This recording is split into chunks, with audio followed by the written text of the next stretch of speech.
저는 오늘 복음은 짐이 아니라 위로입니다 라는 제목으로 주의 말씀 증거합니다.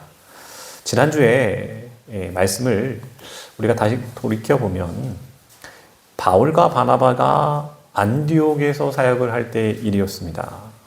유대에서 온 몇몇 사람들이 말하죠. 모세의 율법대로 당신들은 할례 받아야 돼. 할례 받지 않았어? 그럼 당신들 구원받지 못해. 이렇게 가르치고 있었던 거예요. 이 말을 들은 이방인 성도들은 어땠을까요? 혼란에 빠지는 거죠. 이 문제를 해결하기 위해서 예루살렘에서 사도와 장로들이 모인 그러한 예루살렘 회의가 열리게 된 겁니다. 베드로는 말합니다. 고넬료의 사건을 회상하면서 구원은요, 오직 하나님의 은혜로 받는 것입니다. 이렇게 증언했고요.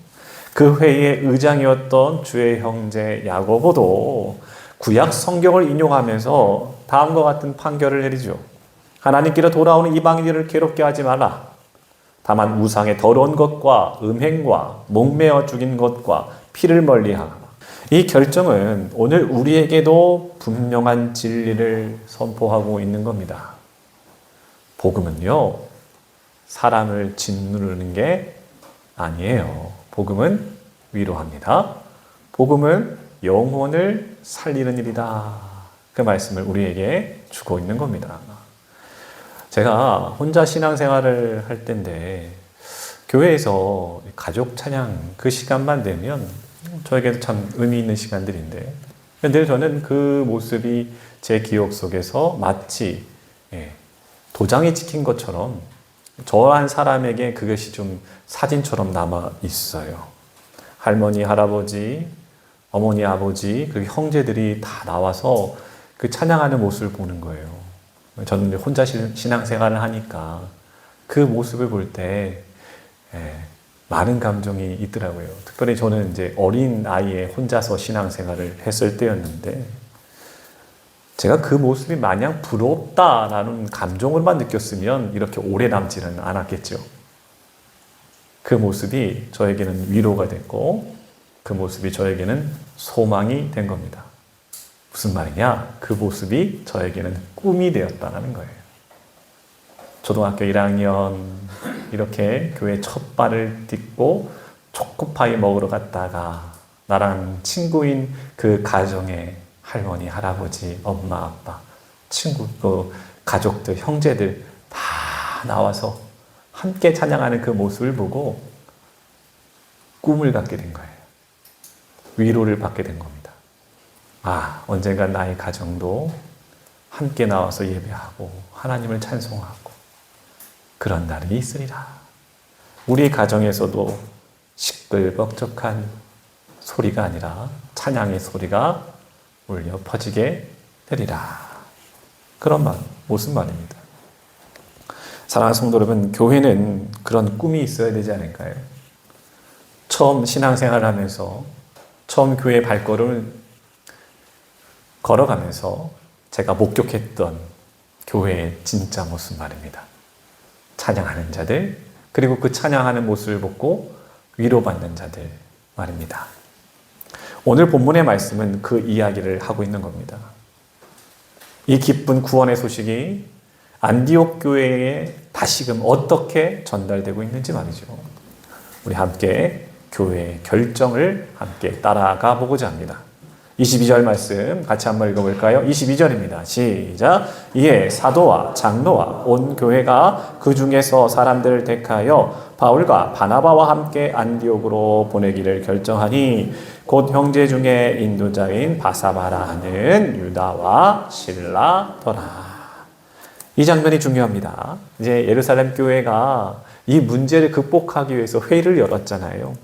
결정을 내렸습니다. 결정의 내용이 뭡니까? 이방인들에게 율법의 무거운 멍에를 매게 하지 말라. 결정을 내렸어요.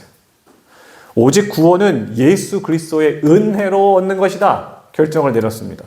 다만 사랑하는 마음으로 교회는 서로 배려해야 합니다. 이렇게 결정을 내렸다는 겁니다. 자, 이 결정문을 보내면 됩니다. 편지 보내면 됩니다. 그런데 오늘은 문서 하나 보내는 것이 아니었습니다. 사람을 보냈다. 그 이야기를 하고 있는 겁니다. 본문은 이렇게 시작합니다. 이에 사도와 장로와 온 교회가.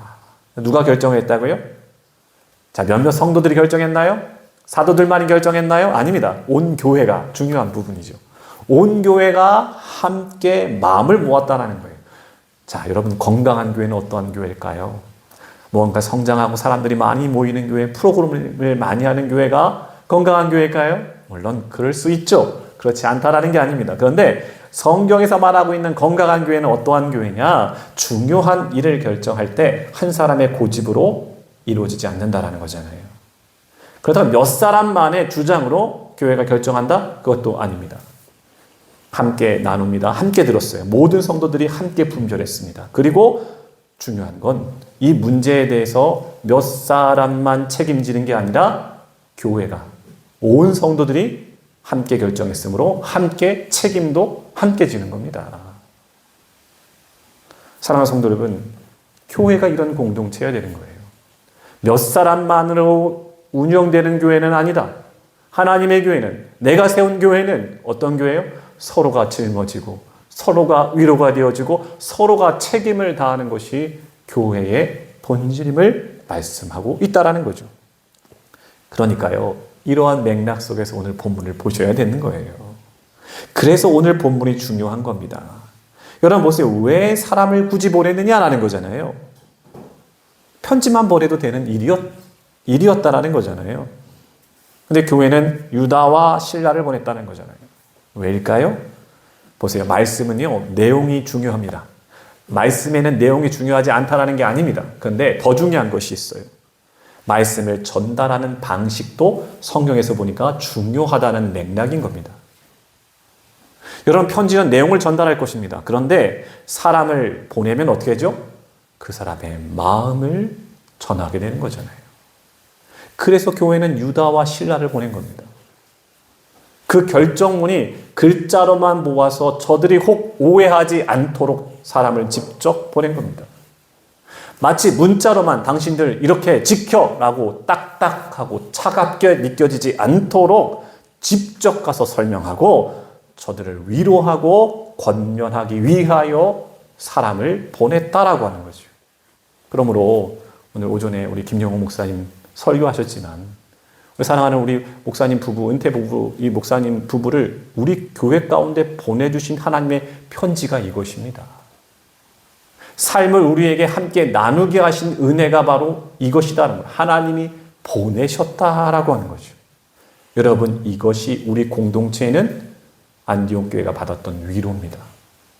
하나님의 사람을 보내주심으로 우리가 얻게 되는 소망이 여기에 있는 거예요.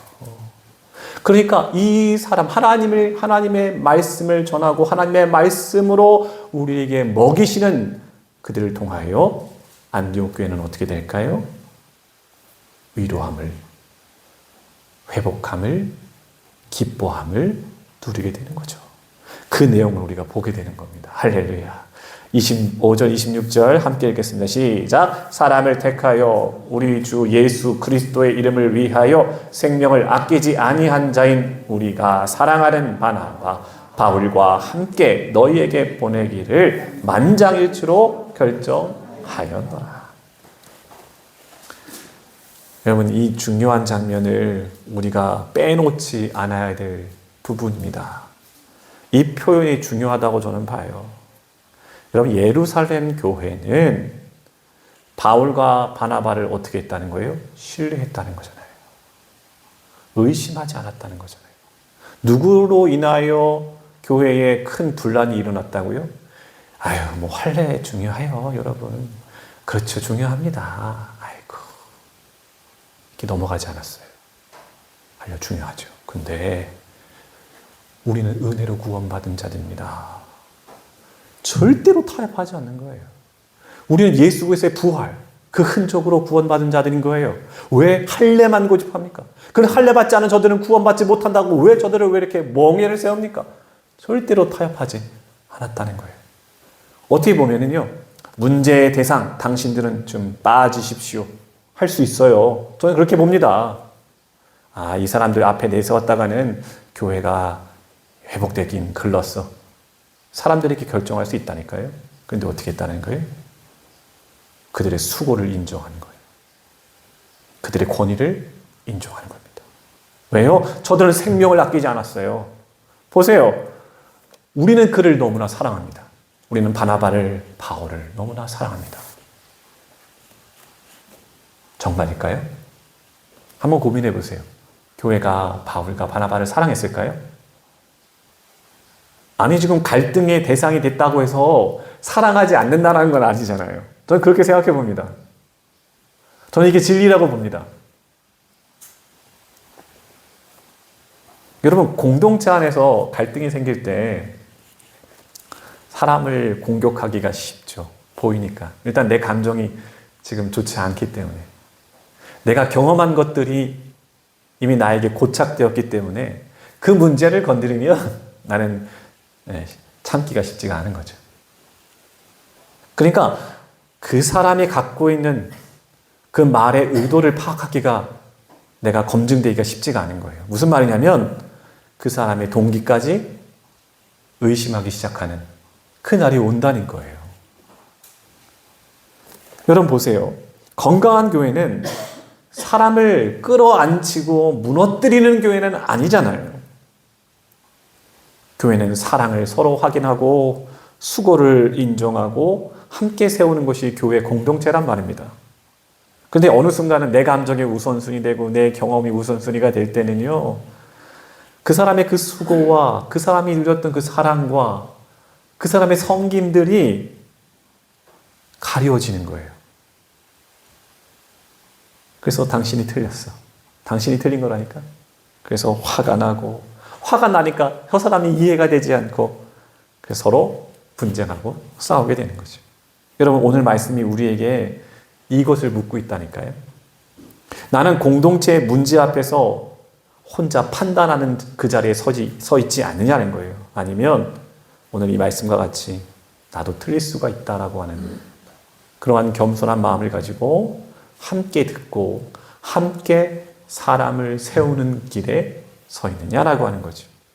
또 묻는 것이 있습니다. 나는 옳은 말을 하고 있을 때에도 그 말이 사람을 세우고 있느냐.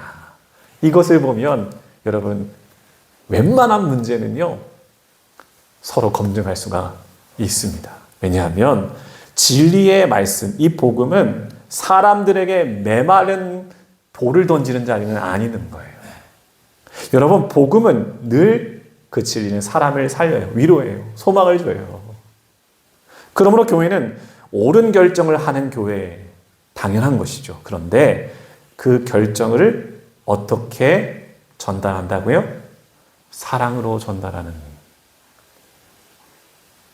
왜 이렇게 말씀을 드리냐면, 여러분 세상 가운데 살아가면 말하는데 사랑으로 전달되는 곳이 얼마나 있습니까? 심지어 가정 안에서도요, 가깝다는 이유로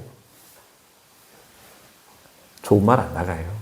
쓴소리가 제일 가장 먼저 나오는 것이 그거입니다. 심지어 가정 안에서도 우리가 사랑하는 말, 이해하는 말, 존중의 말을 많이 못하고 사는데, 만약 교회 안에서도 서로를 세울 수 있는 말을 듣지 않는다라고 한다면, 그 말을 듣고 그 말을 할 수 없다라고 한다면, 우리는 도대체 그 이야기를 어디서 듣고 어디서 위로받고 어디서 회복을 받을 수 있겠느냐라고 하는 것은, 저는 오늘 말씀을 준비하면서도 머리에 뭔가 세게 맞는 것 같았어요. 사랑하는 성도 여러분, 그 훈련이 우리 인생 가운데, 특별히 우리 본강교회는 그런 훈련이 되어야 된다는 거죠. 세상에서 힘들고 세상에서 외면받고 내가 잘하고 있는가 검증되지는 못한 가운데 자꾸 자신의 인생을 비관하면서, 마치 욥처럼 자신의 생일을 비관하면서 내가 왜 태어났을까?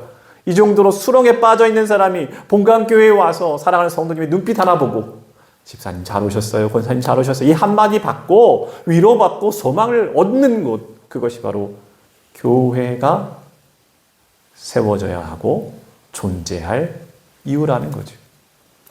한 번은 제가 그런 말씀을 드렸잖아요. 내가 신앙생활 잘했을까? 잘하고 있는가? 못하고 있는가? 이런 생각이 들 때 있잖아요.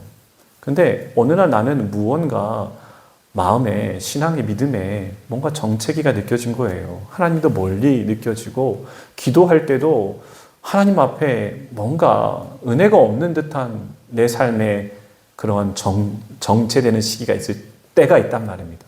근데 누군가가 우리 교회에 처음 온 거예요. 그리고 너무 힘이 든 거죠. 외롭고 절망의 순간인 거죠. 근데 나는 그 사람을 위해서 한번 힘을 내서 쥐어 짜내서 웃어줬는데, 힘들죠? 괜찮아요. 기도하고 있습니다. 이 한마디를 해줬는데 그 사람이 진짜 위로를 받고 진짜 회복을 되고, 그런 생각을 해보는 거예요. 나는 그 한 번을 위하여 세움받은 사람이구나. 여러분, 그 마음, 그 고백, 그 삶의 현장, 그 믿음의 현장에 내가 서 있다라고 하면, 여러분, 나도 사용하십니까? 나같이 부족한 자도 사용하십니까? 복음이 위로가 되고, 복음이 생명이 되고, 복음이 실제로 살아 역사하는 순간이 되는 거잖아요. 여러분, 오늘 드려지는 예배가 그런 예배가 됨을 여러분 믿게 되시기를 바랍니다. 자, 이제 예루살렘 교회는 그 편지 내용을 나오게 되는데 28절의 내용입니다. 28절 말씀 같이 한번 읽어볼까요? 시작. 성령과 어린은 이 요긴한 것들 외에는 아무 짐도 너에게 지우지 아니하는 것이 옳은 줄을 알았노니. 여러분, 이 표현이 중요한데, 성령과 우리는 이라고 얘기합니다. 지금 교회가 아주 중요한 결정을 내리고 있어요. 그런데 그 구원의 이 결정적인 내용이 뭐냐면 구원의 본질에 대해서 이야기를 하고 있단 말입니다. 여러분, 구원의 본질은 무엇이겠습니까? 사람들이요, 자신의 경험, 자신의 생각, 막 이런 율법 막 갖고 있다가 구원의 본질이 뭐예요? 라고 하니까 저것이 뭔가 꽝 하고 맞는 거 아니에요? 뭐예요? 예수 그리스도의 십자가, 그리고 부활. 그 본질을 저들이 깨닫게 됐잖아요. 이 본질을 가지고 이방인들, 특별히 그들이 구원받은 저들에게 우리는 무엇을 요구할 것인가? 더 나아가서 그들을 어떻게 용납하고 그들을 어떻게 배려하고 교회가 함께 세워질 것인가? 아주 중요한 그런 결정을 내리고 있는 시점이라는 거예요. 근데 여러분 보세요. 그 결정을 말하면서 가장 먼저 누구를 이야기하느냐? 교회는 성령을 이야기하고 있단 말이에요. 성령. 여러분, 교회는 회의도 합니다. 의논도 하고 토론도 합니다. 서로 다른 의견도 반드시 나옵니다. 근데 중요한 것은 교회는 단순한 인간 조직으로만 운영되는 곳은 아니라고 하는 점이죠. 교회는 성령께서 다스리시는 공동체입니다. 그러므로 교회의 가장 중요한 질문은 있어야 될 것 아니겠습니까? 어떤 질문이에요? 누가 더 크게 말했는가? 누가 더 세게 말했는가? 이게 아니에요. 성령이 우리에게 원하시는 것은 무엇인가? 우리 본강교회 성령께서 원하시는 것은 무엇인가? 사람들이 무엇을 더 좋아하는가? 이것을 이야기하기 전에 우리 하나님이 기뻐하실 것은 무엇인가? 여러분, 교회가 이거를 딱 놓치는 그 순간부터 교회는 세상 조직처럼 변해버립니다. 은혜는 없고 뭐만 남아요? 사람의 소리만 가득한 거죠. 여러분, 하나님의 공급하심으로 일해야 할 교회가 하나님의 공급함이 딱 끊어지니까 곧 지칩니다. 나가 떨어집니다. 그리고 지친 사역, 고난 사역, 이것이 되어버린다라고 하는 거잖아요. 28절 후반절에 보세요. 이 요긴한 것들 외에는 아무 짐도 너에게 지우지 아니하는 것이 옳은 줄 알았노니. 얼마나 은혜롭습니까? 아무도 짐을 더 지우지 않겠다라고 말합니다. 이게 복음은 사람을 짓누르면 안 돼요. 그 짓누르는 것이 되어서는 안 된다는 거잖아요. 예수님도 말씀하십니다. 마태복음 11장에 보시면 수고하고 무거운 짐진 자들아 다 내게로 오라. 나는 너를 쉬게 할 것이다 라고 말씀하십니다. 나는 마음이 온유하고 겸손하니 나의 멍에를 메고 내게 배우라. 그리하면 너희 마음에 쉼을 얻을 것이다. 그리고 어떻게 말씀하시는지 알아요? 이는 내 멍에는 쉬워. 내 짐은 가벼워. 주님 말씀하셨다라니까요. 근데 사람은 자꾸 복음 위에다가 자꾸 무엇인가를 얹는다는 거예요. 여러분, 당신들 뭔가 자격은 좀 갖춰야 되지 않겠냐는 거예요. 저도 그런 마음이지만 무언가 성장해야 되지 않겠느냐 라고 하는 거예요. 뭐 자기는 얼마나 성장했길래요. 그죠? 자기는 얼마나 더 인격적으로 훌륭하길. 자기는 아니면서. 그죠? 오늘 교회는 분명한 이것을 말해야 됩니다. 괜히 짐 하나 더 얹어놓지 말자. 사랑하는 성도 여러분, 교회에 나와서 여러분 짐 하나 얹어놓고 가시면 안 됩니다. 그러니까 인생의 모든 짐을 가지고 교회에 나오세요. 제가 한 번은 그렇게 말씀을 드렸는데 여러분, 교회는 괜찮은 척 하지 않아도 되는 곳 아닙니까? 라는 말씀을 드렸는데 그런 말이 있더라고요. 교회 안에서도 괜찮은 척 하지 않으면 도대체 나는 어디서 괜찮은 척 합니까? 한편 이렇게 여러분이 도전드리고 싶은 거예요. 여러분 교회에 나왔을 때 괜찮아. 나는 괜찮아. 근데 우리는 다 알죠. 서로 사랑하고 서로의 인생을 알기 때문에 얼마나 힘들고 얼마나 고통이 있는지를 알죠. 때로는 그 괜찮은 척하는 그 모습도 모른 척 해줄 수 있는 그런 교회가 되면 와, 하나님께서 너무 좋아하시겠다. 저는 그 면만 봤던 것 같아요. 여러분, 교회 안에서는 괜찮은 척하지 않아도 됩니다. 하나님 앞에서는 괜찮은 척하지 않아도 됩니다. 그러면 어디서 괜찮은 척합니까? 그렇게 묻는 분들이 있다라고 한다면 우리 교회는 너무 힘들고 외로워서 교회 안에서도 사실 괜찮아요. 버티고 있는 자들에게 그죠? 모른 척 해주면서 그들을 위해서 눈물로 마음으로 함께 충고해 줄 수 있는 교회가 우리 본강교회가 됐으면 너무나 좋겠다. 너무나 좋겠다. 근데 여러분, 오늘의 이 말씀을 오해하면 안 됩니다. 이것은 영혼을 위한 배려인 것이지 구원받은 자들이 방종으로 여겨서는 절대로 안 되는 부분입니다. 왜냐하면 교회의 상처는 여기서 대부분이 나온다라고 저는 봅니다. 은혜니까 내 마음대로 할 거야. 내가 내키는 대로 할 거야. 라고 하는 그 말입니다. 여러분, 내 것을 내려놓고 누군가를 배려했어요. 내 삶을 오픈했단 말입니다. 내가 가진 것을 나누었어요. 내 마음도, 내 시간도, 내 물질도. 근데 받아들이는 사람이 배은망덕한 거예요. 이런 사람이 어디 있어요? 나는 주를 위해서 헌신했어요. 은혜 받고 사랑하고 배려하고. 근데 나는 그렇게 마음을 다했는데 상대편은 어떻게 해요? 그럼 여러분 어떤 마음이 듭니까? 필요 없다라고 생각하죠. 그렇게 유난 떨 필요 없다라고 생각합니다. 그렇게까지 할 필요가 있느냐? 이 결론이 나요. 어디서부터 왔다고요? 여러분, 내 머릿속에서 나오는 이야기가 아니라 내 삶에서 체득해 버린 거잖아요. 그래서 상처의 결과입니다. 상처받은 사람은 왜 상처받느냐? 마음을 줬기 때문이에요. 사랑했기 때문에 상처받는 겁니다. 사랑하지 않았다라면, 마음을 주지 않았다라고 한다면 여러분 상처받을 이유가 없어요. 관심이 있었다라는 거예요. 영혼에 대해서, 그 사람에 대해서 관심이 있었다라는 거 아니에요. 그만큼 관심이 있고 마음을 줬기 때문에 상처는 더 커지는 거예요.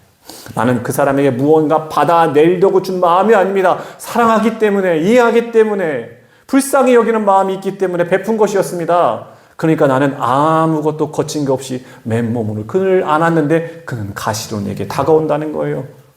어떻게 해요? 그냥 찔려버리는 거예요. 방심한 채. 이거 뭐지? 이거 뭐지? 그러니까 성도들이 어떻게 해요? 더 이상 사랑하는데, 삶을 나누는데, 이해하는데, 용납하는데 차라리 서툴렀을 때가 더 좋았지. 이제는 안다 이거죠. 이렇게 하면 저렇게 할 텐데. 여러분, 상처의 결과가 이렇게 되는 거예요. 여러분 29절 말씀 볼까요? 시작. 우상의 제물과 피와 목매어 죽인 것과 음행을 멀리할지니라. 이에 스스로 삼가면 잘되리라. 평함을 원하노라 하였더라. 아멘. 자, 교회는 은혜 받았다고 끝났다. 그러니까 내 마음대로 할 거야. 그러면서 방종하는 교회는 되어서는 안 됩니다. 오늘날 교회들이 이 문제에 큰 걸림돌로 많은 성도들이 교회를 떠나죠. 나는 사랑하기 위하여 또 더 많이 헌신했기 때문에 더 큰 상처를 받고 외면하죠. 하나님의 말씀을 들어도 무언가 내가 걸러서 들으려고 합니다. 무언가 하나님의 은혜가 은혜로 여기지지 않고 내게 걸림돌이 되기 시작합니다. 여러분, 저 사람이 잘못됐다라고 하는 것도 문제입니다. 왜냐하면 그만큼 내 삶에 장애물과 걸림돌이 생겼다는 것은 그만큼 하나님의 말씀을 사랑했고, 그리고 전하는 그 말씀에 대하여 생명으로 받아들였기 때문에 어느 날 그 순간 내 상처로 내가 이것이 색안경이 씌워지는 순간, 저번에도 말씀드렸지만, 자, 내가 오늘부터 색안경을 쓰겠습니다라고 생각하고 쓰는 사람들 100에 1명 될까 말까입니다. 대부분 강제로 씌워집니다. 상처로 깊이 씌워버리는 거잖아요. 얼마나 안타깝습니까? 얼마나 안타깝습니까? 근데 이게 남 이야기가 아니에요. 오늘 이 교회의 이야기예요. 사도행전의 이야기예요. 우리가 그 이야기를 보는 거예요. 지금 내 이야기가 이 성경에 기록되어 있네. 얼마나 귀합니까? 그래서 여러분, 왜 하필 예루살렘 교회 회의에서 굳이 4가지를 콕 집어서 말하고 있었는지를 보면 얼마나 재밌는지 몰라요. 일단 이 말씀 29절의 말씀을 읽었지만 문자 그대로 받아들이면 여러분 말씀을 이해하기 어렵습니다. 이게 무슨 내용이지? 왜 갑자기 이 내용이 나오지? 라고 하면서 말씀의 은혜가 뚝 끊길 수 있는 우려가 있어요. 그러나 그 시대의 배경, 문화를 좀 떠올려 보면 여러분, 이 사도들이 이 4가지를 이야기하기까지 얼마나 고심이 있었을까, 그리고 얼마나 그 고민 가운데 배려하고 있었을까, 이것을 깨닫게 되는 거예요. 단순히 여러분 죄를 짓지 마십시오 라고 하는 도덕적인 그러한 권고를 넘어서 완전히 서로 다른 이 두 집단이 만나서 어떻게 함께 예배드리고 한 식탁에 앉을 것인가에 대한 실제적인 답을 제시하고 있다는 거예요. 왜냐하면 당시 로마, 이 헬라 이 시대 안에서는요, 고기를 먹는다라고 하는 부분에서 여러분 시장에 나가서 고기를 사고 할 텐데 대부분 이 고기들이 어디서 나왔느냐를 한번 보시면 돼요. 어디서 나왔을까요? 그 시대는요, 이방 신전에서 제사 드린 고기들이 시장에 나왔다라는 겁니다. 생각해 보세요. 바로 우상 신전에 바쳐졌던 그 고기들이었다라는 거잖아요. 우상과 연결된 고기들. 자, 피와 목 베어 죽인 것. 이방인들은요, 이 고기를 요리할 때 어떻게 요리했냐면 피를 빼지 않고 요리를 했습니다. 다시 말해서 피째 요리하는 경우가 많았다는 거예요. 근데 유대인들은 어떻게 했을까요? 유대인들은요, 율법으로 철저히 금지했어요. 피는 생명의 근원이다라고 말씀하고 있어요. 그러니까 피를 먹는 것은 율법에서 엄격하게 금지된 것, 가증한 일로 여겼다라는 겁니다. 서로 음식에 대해서도 함께 할 수 없는 부분이었다라는 거예요. 여러분, 음행에 대해서도 이야기하는데 왜 갑자기 성경에서 음행에 대한 이야기를 할까? 이것도 중요합니다. 이거 다 우상 숭배와 다 동일한 문제이기 때문에 그래요. 왜 그러냐면 당시 이방 신전에서는요, 이방 신에게 제사를 드릴 때 그 일부로서 그 신전 옆에는 창녀들이 있었던 거예요. 그래서 그들과 관계하는 것이 제사 드리는 거였다는 거예요. 그것이 나쁘다 틀렸다가 아니라 그러한 시대 상황이었다라는 거예요. 당신은 그런 우상을 범했어. 그런 음란한 행위했어. 이것을 죄로서 여겨지지 않는 저들의 문화권에 있었던 사람들이었다는 거예요. 자, 이러한 개념을 가지고 오늘 말씀을 보는 거예요. 안디옥 교회 안에는요, 이방인 신도도 있었는데 평생 유대교 전통 안에서 자란 성도들도 있었잖아요. 만약에 이방인 신도들이 옆에서 피가 뚝뚝뚝 떨어지는 고기, 우상에게 바쳤던 그 음식을 먹고 있다는 모습을 상상을 해보십시오. 여러분, 어떻게 그들과 함께 식탁에 함께 있을 수 있고 그 음식을 가지고 어떻게 성찬할 수 있겠냐는 거예요. 말도 안 되는 일이었다는 거예요. 근데 이 일이 이미 벌어지고 있는 거예요. 오늘 하나님 앞에 예배드리고 그들에게 마땅한 시대적 문화 가운데 이방신에 가서 음행하고 그런 일이 있었다는 거잖아요.